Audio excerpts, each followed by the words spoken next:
Bismillahirrahmanirrahim. Assalamualaikum warahmatullahi wabarakatuh. Waalaikumsalam Kepada yang saya hormati, perkenalkan nama saya Ardiman dari Puskesmas Kananghaur selaku petugas lansia. Ibu bapak yang saya hormati, pada kesempatan pagi hari ini saya ingin menjelaskan mengenai pengukuran faktor resiko yang berkaitan dengan penyakit tidak menular. Tujuannya yaitu agar ibu-ibu mengetahui faktor apa saja yang sekiranya beresiko terhadap penyakit tidak menular. Jadi nanti saya akan mencoba menjelaskan mengenai teknik pengukuran yang berkaitan dengan resiko penyakit tidak menular. Yang pertama yaitu nanti kita akan mencoba mengukur berat badan nanti dengan cara ditimbang, terus juga mengukur tinggi badan. Yang bertujuan pengukuran ini adalah untuk melihat IMT atau indeks massa tubuh atau lemak yang ada di dalam tubuh kita, apakah sudah termasuk dalam kategori yang kurang, apakah sudah normal atau bahkan kelebihan. Nanti ketika hasilnya itu lebih, maka alangkah lebih baiknya diupayakan untuk menjadi berat badan yang ideal. Karena ketika termasuk dalam kriteria yang lebih, maka itu juga menjadi faktor risiko terhadap penyakit tidak menular. Yang selanjutnya adalah mengukur lingkar perut.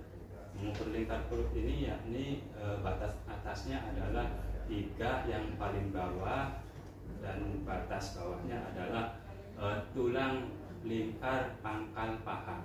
Nah, antara batas atas dan batas bawah baru kita ambil tengah-tengahnya, baru kita ukur sampai pas itu kira-kira berapa senti. Nah, nanti ini juga bertujuan untuk mengetahui apakah lingkar perut ibu-ibu atau bapak-bapak itu termasuk dalam kriteria yang masih ditoleransi atau bahkan berlebih. Nah, ketika berlebih, alangkah lebih baiknya kita upayakan juga dengan asupan-asupan gizinya agar tidak terlalu menjadi lebih banyak ukurannya. Karena ketika berlebih juga itu termasuk juga faktor risiko terhadap penyakit tidak menular. Yang selanjutnya adalah menghitung jari. Nah, ini salah satu tujuannya untuk mengetahui apakah indera penglihatan ibu-ibu termasuk dalam kategori normal atau tidak. Nanti kita diupayakan jarak 6 meter ya. Terus mata yang akan kita periksa dibuka dan untuk yang sebelahnya ditutup, tapi jangan ditekan.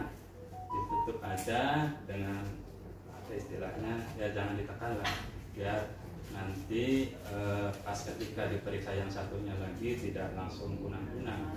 Nah, nanti kami akan memberikan kode melalui jari, misalkan 1, 2, dan 3 dan selanjutnya. Nanti ketika ibu-ibu dicoba dengan menghitung jari 2 sampai 3 hitungan itu betul, maka dianggap indera penglihatan ibu-ibu maka dalam kategori normal. Terus yang selanjutnya adalah tes berbisik. Nah, ini juga untuk melihat indera pendengaran daripada ibu-ibu, apakah indera pendengaran dari ibu-ibu sekalian itu termasuk dalam kategori normal atau bahkan ada gangguan. Nah, dengan cara yakni ditutup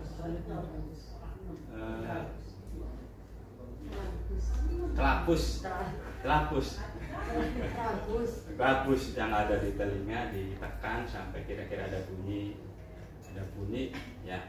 Terus nanti si petugas itu menyebelahi telinga yang akan kita tes indera pendengarannya dengan cara mengucapkan kata.